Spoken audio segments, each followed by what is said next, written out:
안녕하세요. 저는 얼마 전 5년간의 길다면 길고 짧다면 짧은 결혼 생활을 마치고 돌싱으로 돌아온 여자입니다. 사람이 사람 좋아하는 건 정말 한순간인 것 같아요. 왜 그런 말도 있잖아요. 누군가에게 반하는 데는 단 3초면 충분하다고. 그런데 전 이번 일을 겪으며 조금 다른 걸 느꼈습니다. 사랑했던 사람에게서 모든 정이 떨어져 버리는 데에도 단 3초면 충분하다는 걸 말이죠. 남편을 참 많이 사랑했는데 정말 단 한순간에 모든 정이 떨어지고 증오심마저 들더군요. 누구에게라도 한 번쯤은 이 마음을 털어놓고 싶은 마음에 이렇게 사연을 보냅니다. 제 얘기를 누군가에게 하는 건 평생 처음이라 좀 많이 떨리네요. 그 사람을 처음 만난 건 6년 전이었어요. 저는 대학원에서 석박사 통합과정을 막 마쳤을 때였고 남편은 3년 선배로 교수님 추천을 받아 이미 취직을 한 상태였죠. 그 사람 집도 저희 집도 사실 넉넉지 않은 형편이라 박사까지 끝내는 과정이 순탄치만은 않았습니다. 그러니 유학은 꿈도 못 꿀 일이었죠. 서로 같은 고민을 하고 있었던 터라 가끔 만날 때마다 속 깊은 이야기를 나누기도 했고 그러다 보니 어느새 연인을 넘어 부부의 연을 맺게 되었습니다. 저는 다행히 엄마 아빠 두 분 다 건강하셨지만 남편은 일찍 아버지를 여의고 홀어머니 슬하에서 성장했어요. 그래서 그런지 시간이 가면 갈수록 직업 욕심, 돈 욕심, 명예라든지를 중요시 여기는 것처럼 보였어요. 오죽하면 프로포즈 반지조차도 싸구려 은반지로 준비한 사람이었죠. 세영아, 내가 남들처럼 삐까뻔쩍한 이벤트나 비싼 보석 반지 못 해주지만 마음만큼은 누구보다 크다는 걸 알아줬으면 좋겠어. 나랑 결혼해줘. 자주 가던 카페, 자주 앉던 자리에서 정말 심플하고 덤덤하게 전하는 프로포즈였습니다. 큐빅 하나 바뀌지 않은 투박한 은반지였지만 저는 그 청혼을 승낙했죠.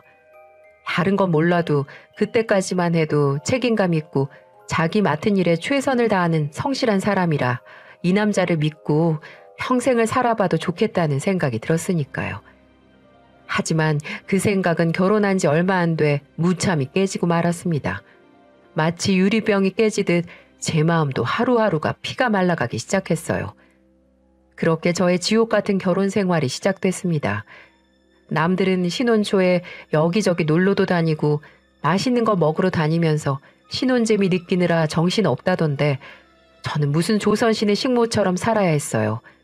업무 특성상 제가 남편보다 좀 빨리 출근하고 빨리 퇴근하는 편이었어요.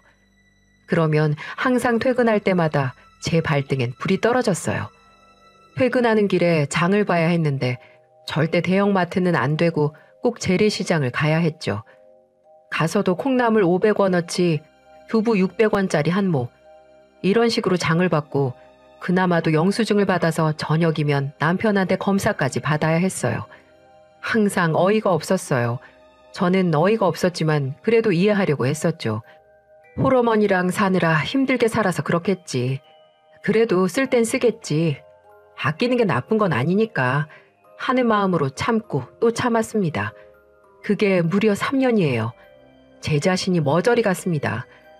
그럼 시어머니는 어땠냐고요? 모자가 아주 똑같았어요. 결혼하고 얼마 뒤 바로 시어머니 생신이라 시댁에 갔었는데 세상에 집안이 냉골인 거예요. 그날 기온이 영하 10도였는데 말이죠. 저는 보일러가 고장이라도 났나 싶어서 너무 깜짝 놀라 시어머니한테 물었죠. 어머니, 보일러 고장났어요? 대체 언제부터 이런 거예요? 고장났으면 진작 말씀을 하시지 왜 이러고 계셨어요? 많이 추우셨을 텐데 지금이라도 빨리 사람 부를게요. 얘는 사람을 부르긴 뭘 불러. 보일러 말짱할걸? 아유, 너는 내가 뭔 옷을 이렇게 얇게 입고 왔니? 내 옷 몇 개 줄 테니까 얼른 들어가서 껴입어. 제 등을 떠비는 시어머니 모습에 어리둥절했습니다. 연애할 땐 항상 밖에서 인사드렸어서 집에 간 건 사실 그날이 처음이었는데 세상에 알고 보니 보일러 아끼려고 전기장판 사용하며 한겨울을 지내고 있으셨던 거였어요. 아니 어머니, 그럼 씻을 땐 어떻게 하세요? 한겨울에 찬물로 샤워를 할 수도 없고. 별 걱정을 다 한다 얘.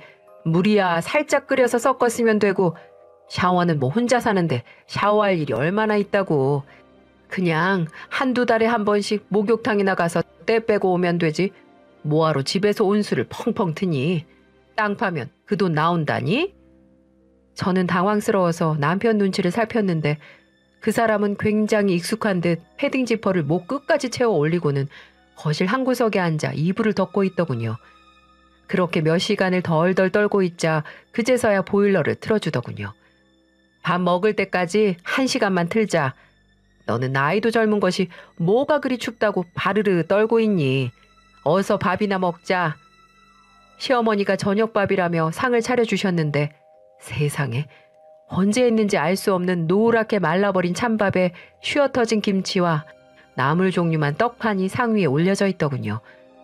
알고 보니 남편이랑 시어머니는 같이 사는 내내 외식 한번 해본 적이 없었고 반찬도 한 번에 4가지 이상 올라온 적이 없다고 하더군요. 정말 적응이 안 됐어요. 그렇게 식사를 마치고 설거지를 해야 되잖아요. 제가 설거지를 하려고 하니 보일러를 꺼버린 거 있죠. 아가, 고무장갑 끼고 하면 손 안 시린다. 그러니 후딱 치우고 와. 그러면서 두 모자가 드라마를 보는데 정말 얄미워 죽을 뻔했습니다. 그래서 저희 친정 부모님께 가서 이런 상황에 대해 얘기를 꺼내게 됐어요. 엄마, 나 결혼 잘못한 거 아닐까? 남편도 그렇고 시어머니도 그렇고 좀 이상해. 아니 그렇게까지 돈이 없는 것도 아닌데 무슨 반찬값 100원 200원에 벌벌 떨고 한겨울에 보일러도 안 틀어. 오죽하면 김서방은 머리도 한 번씩 감는다니까. 물 아낀다고. 아유, 둘이 얼마나 힘들게 살았으면 그러겠어. 네가 좀 이해해. 원래 어른들은 옛날에 힘들었던 기억이 있어서 그러기도 해. 네 아빠 봐라. 돈 아낀다고 맨날 저러고 계시잖니. 엄마는 푹 하고 웃으며 손가락으로 마당 쪽을 가리키셨어요. 그곳엔 아빠가 싸구려 골프채를 들고 허공에 스윙을 하고 계셨죠. 전 창문을 열고 아빠, 제가 골프 회원권 끊어드릴 테니까 연습장 가서 치세요. 친구분들도 좀 사귀시고 라고 소리쳤어요.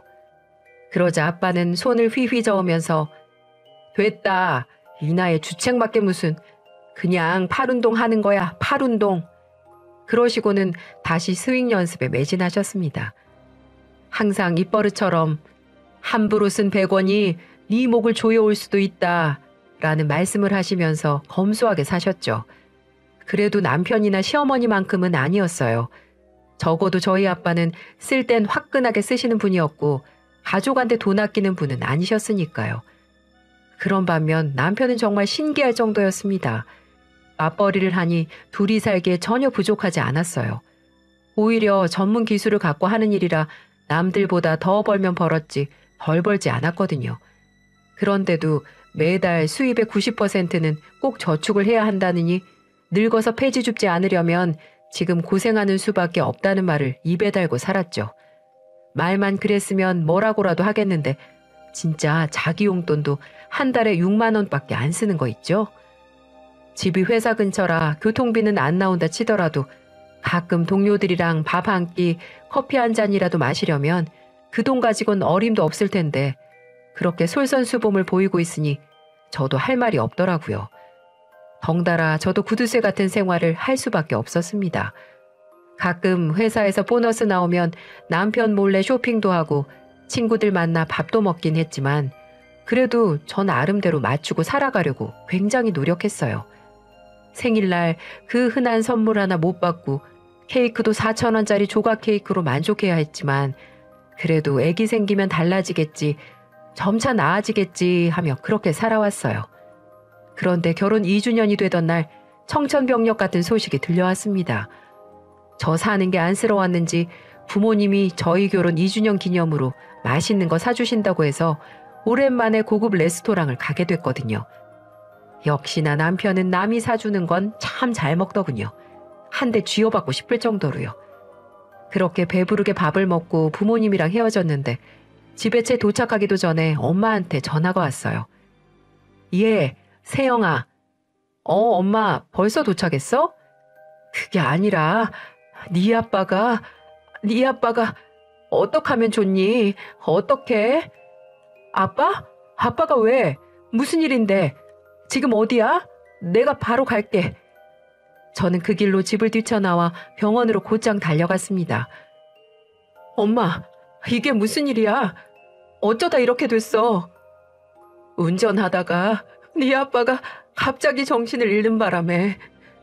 그래도 다행히 가드레일 받고 서서 다른 사람은 안 다쳤어. 근데 네 아빠가 여태 정신을 못 차린다. 어쩌면 좋니? 저는 눈물 흘리는 엄마를 꼭 끌어안았습니다. 다른 사람 100명 다치는 것보다 난 엄마 아빠 다친 게 더 마음 아파. 근데 아빠는 어딨어? 네 아빠는 좀 전에 수술실 들어갔어. CT 찍더니 뇌졸중이라고. 저희는 그렇게 1분을 10년처럼 아빠가 수술실에서 나와서 정신 차리고 다시 다정한 목소리로 저희를 불러주기를 간절히 기도했습니다. 아빠 연세가 연세인지라 최악의 상황까지도 생각해야 했지만 말이죠. 남편과 시어머니에게 아빠의 소식을 전하자 정말 불이 나게 달려오더군요. 전 정말 감사했습니다. 그래도 가족이라고 이렇게 신경 써주는구나 하고 말이죠. 지나보니 그게 아니었지만 말이에요. 다행히 저는 아빠를 다시 마주할 수 있었습니다. 몇 시간의 수술이 끝나고 아빠는 중환자실로 옮겨졌어요. 3일 만에 아빠는 의식을 찾으셨고 면회 시간마다 들락거리던 저와 엄마는 아빠를 부둥켜 안고 한참이나 울었죠. 그 후로 아빠 상태는 좋아졌다 나빠졌다를 반복하셨어요. 골프채를 휘두르실 만큼 건강하던 아빠는 한순간에 병든 노인이 되어 있으셨어요. 오른쪽 몸을 쓰는 게 힘드셔서 식사도 엄마가 먹여드려야 했고 화장실 가는 것도 굉장히 힘들었죠. 용변만큼은 화장실에서 해결하겠다는 아빠의 의지가 강하셨지만 그럼에도 불구하고 때로는 기저귀를 써야 할 만큼 상태가 좋지 못하셨고요. 저는 그런 아빠가 걱정되어 집에서도 직장에서도 웃음을 잃은 채 살아갔어요. 그럴 때마다 남편이 와서 툭툭 한마디씩 내뱉더라고요. 근데 병원비는 다 어떻게? 보험은 들어놓으신 거지? 얼마나 나오려나? 병원비랑 이것저것 다 해결되려나? 하긴 뭐 집만 팔아도 병원비는 어느 정도 해결되시겠지. 저는 그 소리에 욱해서 소리를 질렀습니다. 지금 그런 소리가 나와? 아빠가 저러고 계신데 당신은 병원비 생각이 나? 집을 팔라고? 집 팔면 아빠 다 나으시면 어떡할 건데? 우리가 모시고 살래? 당신 그럴 수 있어? 그리고 아빠 보험 잘 들여놓으셔서 그런 걱정 안 해도 되니까 신경 꺼. 한 번만 그 재수없는 소리 했다가는 가만 안 둘 줄 알아? 알았어? 제가 따다다다 몰아붙이자 남편은 당황한 듯 아니 뭐 그냥 난 걱정돼서 그렇지 뭘 화를 내고 그러냐? 라며 방으로 슬금슬금 기어들어가더군요. 처음이었어요. 남편이란 인간이 그렇게 역겹게 느껴진 게. 어떻게 장인이 쓰러져 병마와 싸우고 있는데 보험금부터 물어본 남편을 보고 그때부터 점점 제 마음이 차가워지기 시작한 것 같습니다. 그러던 어느 날 한창 일하고 있는데 시어머니에게서 전화 한 통이 걸려왔어요. 전화비 아깝다고 전화도 잘 안 하던 분이 웬일인가 싶어 바로 받았죠. 어머니, 어쩐 일로 먼저 전화를 다 주셨어요? 무슨 일 있으세요? 아니, 무슨 일은 없고 그냥 잘 지내나 궁금해서 전화해 봤다. 감사해요. 저희는 잘 지내고 있어요.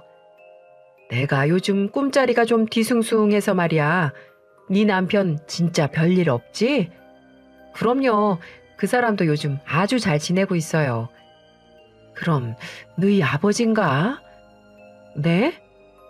아니, 내가 꿈이 좀 잘 맞거든. 곧 돌아가시려고 그러나 얼마 안 남았을지도 모르니까 안사돈 보고 마지막까지 잘 챙겨드리라 그래. 혹시 숨겨놓은 재산 없는지도 좀 알아보시라고 하고. 안 그래도 싱숭생숭해 죽겠는데 시어머니가 대뜸 전화해서 그런 소리를 하니 어찌나 열불이 나던지요. 아니 어머니, 무슨 말씀을 그렇게 하세요? 저희 아빠가 왜 돌아가세요? 요즘 조금씩 괜찮아지고 계시거든요. 의사도 점점 좋아지고 있다고 말했다고요. 안 그래도 속상한데 왜 그런 말씀을 하셔서 사람 속을 뒤집어 놓으세요? 그런 소리 하실 거면 전화하지 마세요. 저는 그렇게 소리를 지르며 전화를 끊어버렸습니다. 전화를 끊고 나니 눈물이 펑펑 흐르더군요. 정말 아빠가 돌아가실까봐 무섭기도 하고 아빠가 돌아가시면 난 어떻게 해야 하나 두렵기도 했고요. 그래서 혼자 얼마나 울었는지 모르겠어요. 오죽하면 옆팀 직원들까지 와서 무슨 일 있냐고 달래줄 정도였으니 말이죠. 그런데 노래 가사에도 그런 말이 있잖아요. 왜 슬픈 예감은 틀린 적이 없나. 네, 아버지는 그로부터 몇 주 후 결국 돌아가셨습니다. 점점 좋아지고 있다고 했었는데 그래서 엄마가 오랜만에 집에서 자고 오겠다고 병실을 비우셨던 날 아빠는 홀로 눈을 감으셨습니다. 왜 하필 그날이었던 건지, 왜 좋아지고 있다던 아빠가 한순간에 그렇게 돌아가셨는지 정말 모든 게 혼란스러웠어요. 울다 쓰러지다 반복하고 계시는 엄마를 모시고 겨우겨우 장례식장을 알아보고 아빠 빈소를 차리고 남편에게 얘기해 주변 분들께 부고를 알리면서도 저는 실감이 나질 않았습니다. 정말 아빠가 돌아가신 게 맞는지, 혹시 이 모든 게 꿈은 아닌지 싶었죠. 그래서 그런지 눈물도 안 나오더라고요. 그런데 하나 둘씩 사람들이 찾아오고 제 손을 붙잡고 어떡하면 좋니 하며 위로를 건네는 모습을 보자 그제야 실감이 나기 시작했어요. 아, 이제 정말로 아빠가 없구나. 태산 같았던 아빠가 이렇게 한순간에 사라지셨구나. 그제서야 전 눈물이 터져나오기 시작했어요. 그런 저를 보며 아빠 친구분들은 이 정도면 그래도 호상이라며 위로 아닌 위로를 전하기도 하셨지만 세상에 사람 죽음 앞에 좋은 죽음이라는 게 어딨겠어요. 유독 저를 예뻐해 주셨던 아빠이셨던 만큼 제 슬픔도 컸습니다.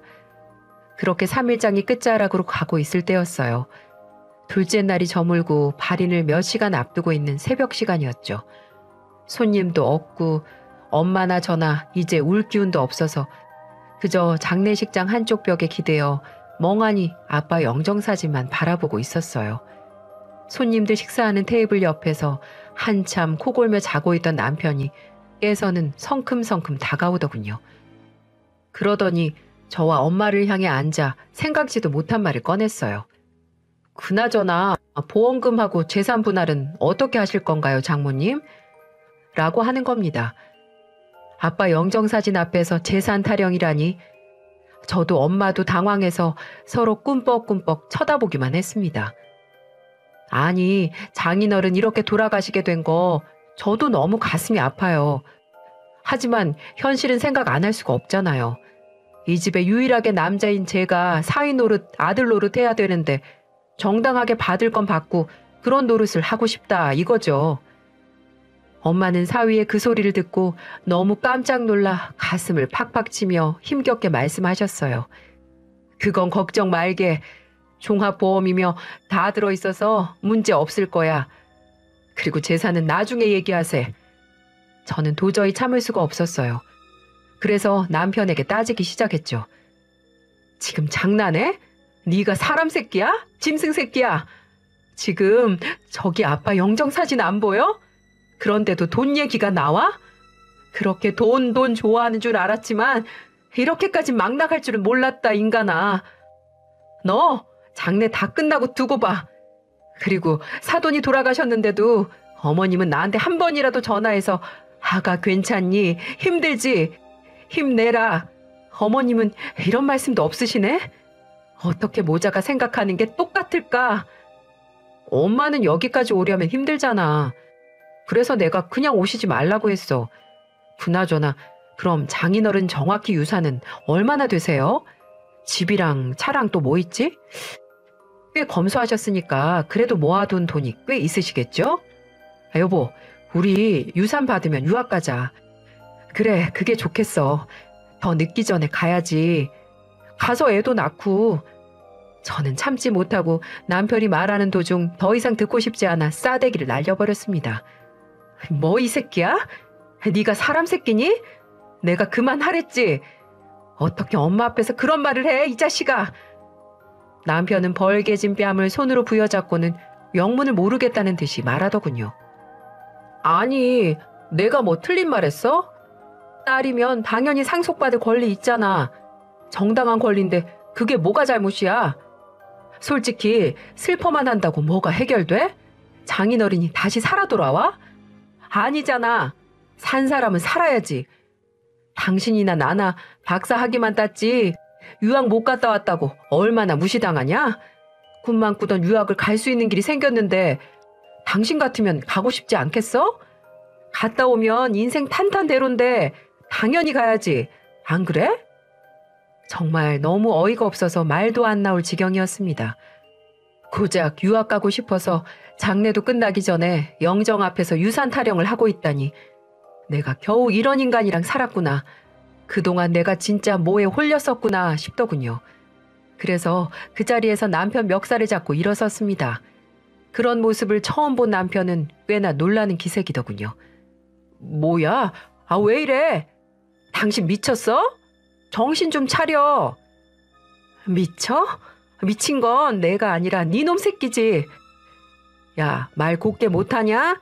이게 어디서 남편한테. 남편? 네가 남편이야? 그러고도 남편이야? 이 새끼 양심 없는 거 봐라. 야, 네가 내 남편이면 적어도 이 자리에서 그런 소리는 나불거리지 말았어야지. 어디서 감히 유산을 운운해.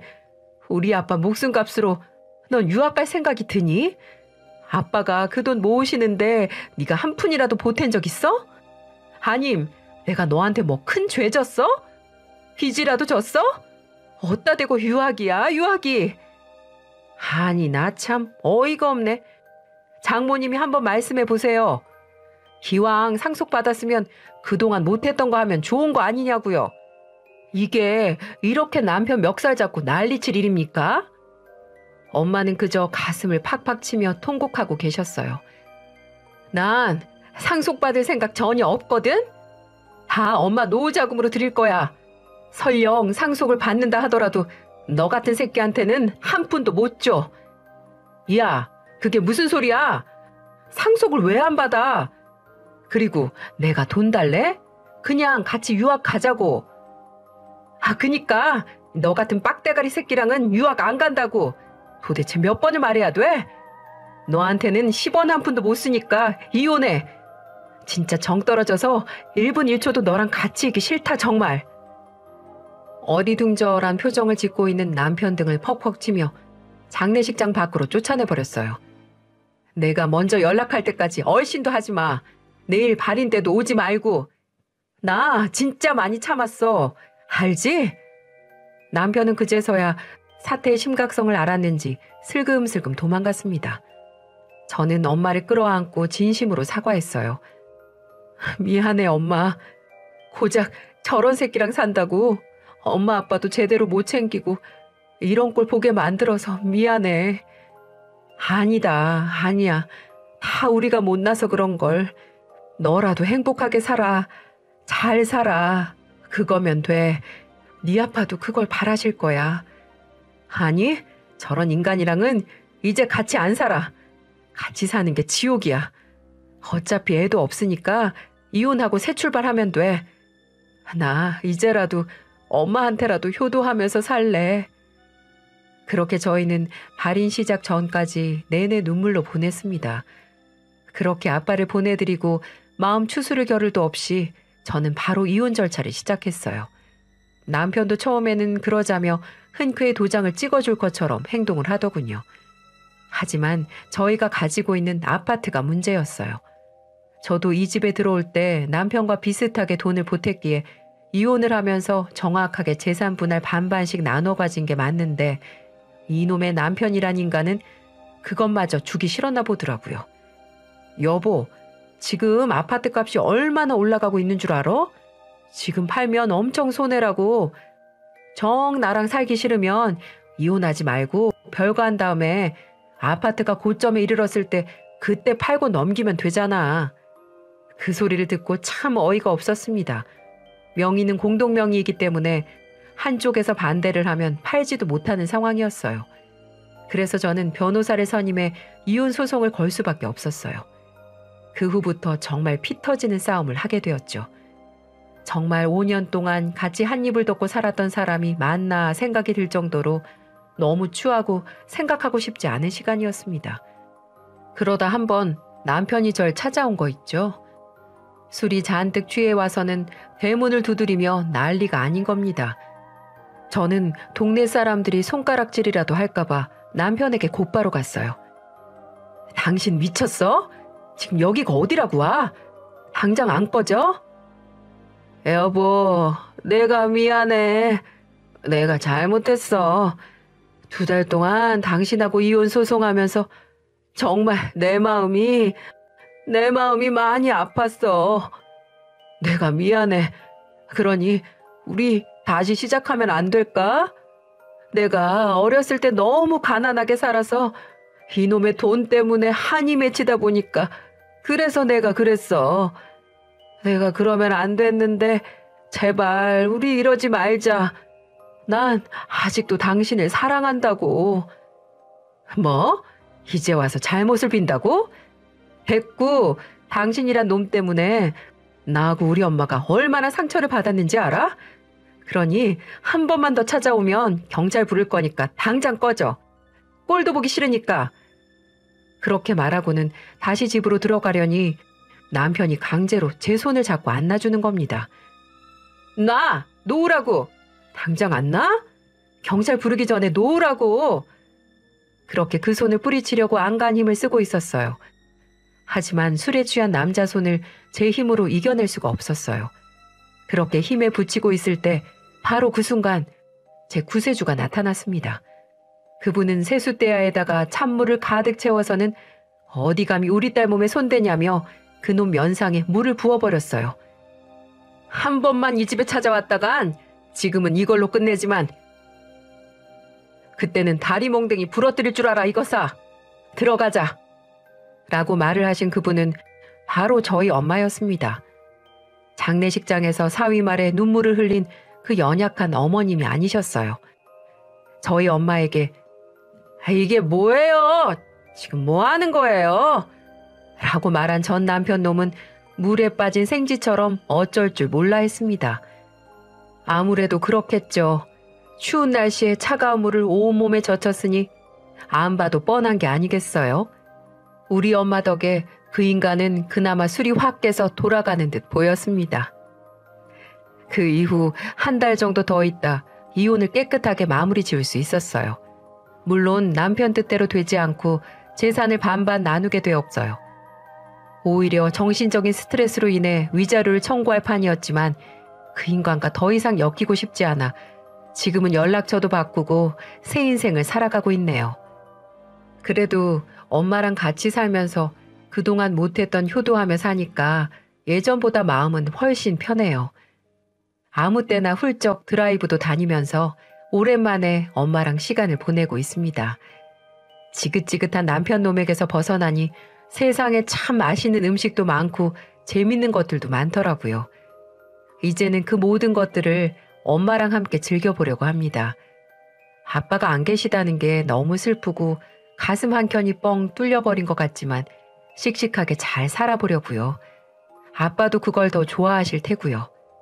여러분, 제가 뭐 대단한 인생을 산 건 아니지만 이 말씀만은 꼭 드리고 싶어요.